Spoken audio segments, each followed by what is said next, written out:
लोग अक्सर आकर ये सवाल करते हैं कि केले और दूध से बच्चों में रेशा होता है या सिर्फ ये सुनी सुनाई बातें हैं। आज मैं अपने पीड्स वार्ड में मौजूद हूँ और मेरे साथ हैं डॉक्टर आयशा जो कि पीड्स कंसल्टेंट हैं और डॉक्टर असद जो कि पिछले 1 साल से हमारे पीड्स वार्ड में काम कर रहे हैं। तो मैं डॉक्टर आयशा जो हमारी पीड्स कंसल्टेंट है, जो बच्चों की माहिर डॉक्टर हैं, उनसे पूछूंगा कि बच्चों को केला और दूध देना चाहिए या नहीं देना चाहिए। जी डॉक्टर आयशा। बहुत शुक्रिया डॉक्टर अदील, आपने मुझे इस टॉपिक पे बोलने का मौका दिया आज। तो इसमें बेसिकली ये होता है कि दूध के अंदर ऐसी कोई चीज़ नहीं होती जिससे रेशा वगैरह प्रोड्यूस हो या बनाना, ये सारे सिर्फ मिथ्स हैं, ऐसा कुछ नहीं होता।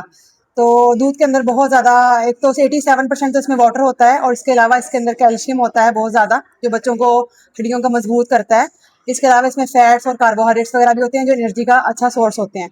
तो दूध बच्चे को आप दे सकते हैं अकॉर्डिंग टू एज, जितनी इसकी हमने क्वांटिटी बताई हुई है उतनी आप एज के मुताबिक दे सकते हैं, क्योंकि एक्सेसिव दूध भी अच्छा बच्चे के लिए नहीं होता, इससे भी आपको आयरन डेफिशिएंसी एनीमिया बच्चे में हो सकता है। और दूसरी बात है बनाना से भी ऐसा कुछ नहीं होता। बनाना भी एक जो है रिच सोर्स ऑफ एनर्जी है। इसमें बहुत ज़्यादा पोटेशियम होता है, मैग्नीशियम होता है, इसके अलावा इसमें कार्बोहाइड्रेट्स भी होते हैं और प्रोटीन भी होते हैं। तो ये बहुत अच्छा सोर्स है। फाइबर भी इसमें अच्छा होता है, तो बच्चे में कॉन्स्टिपेशन वगैरह भी इससे नहीं होती। तो ये सारे मिथ्स हैं, ऐसी बातें हैं लोगों ने बनाई हुई अपने पास से कि इससे ऐसा हो जाता है वैसा हो जाता है, इससे कुछ नहीं होता। अपने बच्चों को आप दूध और जो है बनाना जो है एक बैलेंस डाइट के मुताबिक प्रोवाइड क्वांटिटी में दें, क्योंकि एक बनाने के अंदर तकरीबन 100 से 120 कैलोरीज होती हैं। तो आप इससे बच्चों को महरूम ना करें इस वजह से कि बच्चों को रेशा हो जाएगा। बहुत शुक्रिया। जी, ये सुना आपने, बच्चों की माहिर डॉक्टर ने बताया है कि दूध और केले से किसी किस्म का रेशा नहीं होता। इसके अलावा मैं एक और चीज इधर ऐड ऑन करता रहूं, अमेरिका का एक इदारा है जो कि रिसर्च करता है मायो क्लिनिक के नाम से।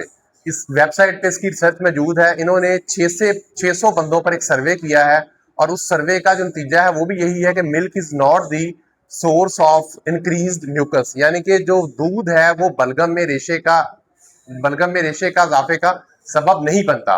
तो इसलिए आप अपने बच्चों को दूध और केला जो है वो एक खास क्वांटिटी के अंदर रहकर दे सकते हैं और ये देना भी चाहिए।